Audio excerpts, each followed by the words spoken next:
हर हर महादेव। आइए सुनाते हैं सावन मास की व्रत कथा। पौराणिक व्रत कथा। श्रावण सोमवार की कथा के अनुसार अमरपुर नगर में एक धनी व्यापारी रहता था। दूर दूर तक उसका व्यापार फैला हुआ था। नगर में उस व्यापारी का सभी लोग मान सम्मान करते थे। इतना सब कुछ होने के बाद भी वह व्यापारी अंतर्मन से बहुत दुखी था, क्योंकि उस व्यापारी का कोई पुत्र नहीं था। दिन रात उसे एक ही चिंता सताती रहती थी, उसकी मृत्यु के बाद इसके इतने बड़े व्यापार और धन संपत्ति का कौन संभालेगा।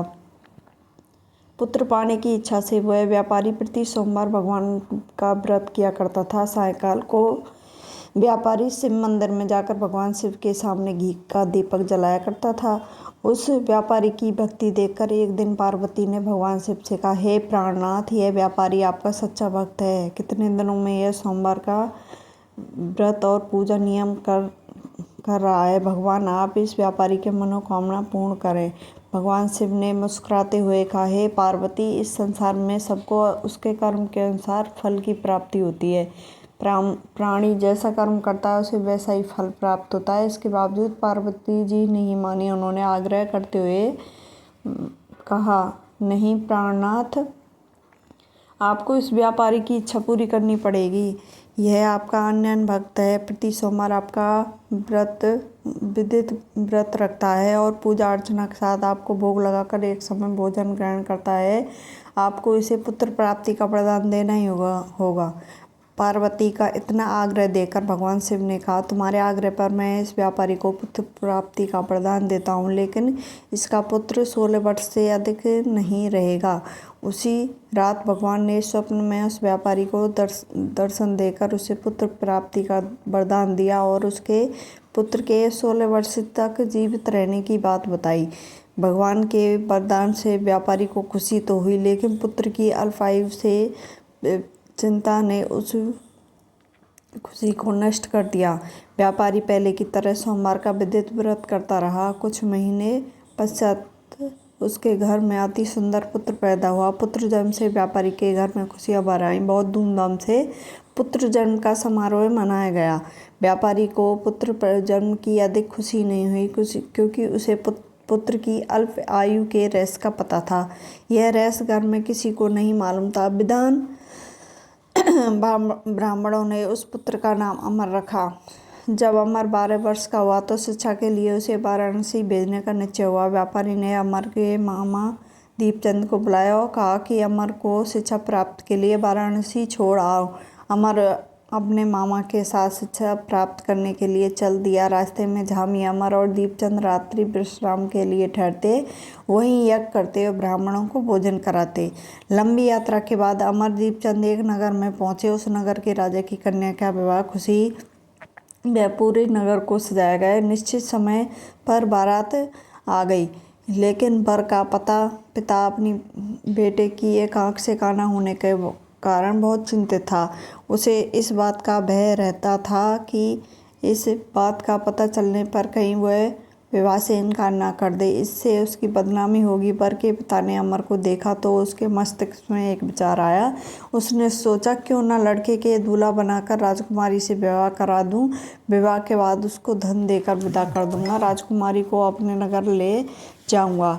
वर के पिता ने इस संबंध में अमर दीपचंद से बात की। दीपचंद ने धन मिलने के लालच में वर के पिता की बात स्वीकार कर ली। अमर को दूल्हे के वस्त्र पहनाकर राजकुमारी चंद्रकला से विवाह करा दिया। राजा ने बहुत साधन देकर राजकुमारी को विदा किया। अमर जब लौट रहा था तब तो सच नहीं छिपा सका। उसने राजकुमारी की ओढ़नी पर लिख दिया, राजकुमारी चंद्रिका, तुम्हारा विवाह मेरे साथ हुआ है। मैं वाराणसी शिक्षा प्राप्त करने के लिए जा रहा हूँ। मैं तुम्हें यह नवयुवक की पत्नी बनना पड़ेगा, वह काना है। जब राजकुमारी ने अपनी ओढ़नी पर पढ़ा हुआ तो उसने काने लड़के के साथ जाने से इनकार कर दिया। राजा ने सब बातें जानकर राजकुमारी को महल में रख लिया। उधर अमर अपने मामा दीपचंद के साथ वाराणसी गया। पहुंच गया। अमर में ग्लूकोज पढ़ना शुरू किया। जब अमर की आयु 16 वर्ष की हुई तो उसने यज्ञ किया। यज्ञ की समाप्ति पर ब्राह्मणों को भोजन खिलाया, खूब अन्न वस्त्र दान दिए। रात को अमर ने अपने शयन कक्ष में सो गया। शिव के वरदान के अनुसार शयन व्यवस्था में ही अमर के प्राण पखेरु उड़ गए। सूर्योदय पर मामा अमर को मृत देकर रोना पीटना शुरू किया। आसपास के लोग भी एकत्रित होकर दुख प्रकट करने लगे। मामा के रोने और विलाप करने के स्वर समीप से गुजर रहे से पार्वती माँ गुजरते हुए भगवान शिव और माता पार्वती ने भी सुने। पार्वती ने भगवान से कहा, प्राणनाथ, मुझे इसके रोने का स्वर सहन नहीं हो रहा है, आप इस व्यक्ति के कष्ट को दूर करें। भगवान शिव ने पार्वती के साथ अदृश्य रूप में समीप जाकर अमर को देखा तो पार्वती जी से बोले, पार्वती, ये तो उसी व्यापारी का पुत्र है। मैंने इसे 16 वर्ष की आयु का वरदान दिया था, इसकी आयु तो पूरी हो गई है।